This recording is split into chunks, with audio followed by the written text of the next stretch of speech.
Juho Toholampi, kapteeni, keskustanuori, koppari, etenijävaihtaja, ihminen.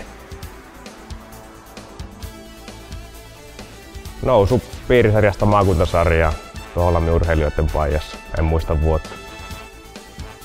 Etelä-Pohjanmaan joukkueet sytyttää aina.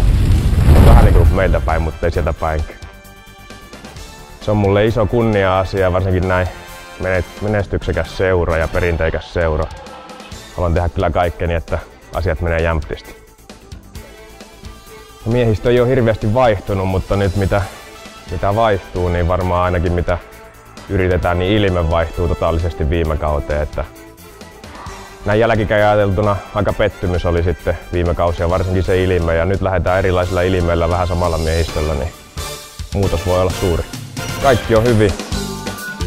Käden kuntoutuminen on mennyt hienosti ja intoa vaikka kuinka paljon kautta varten. Virolainen on demari.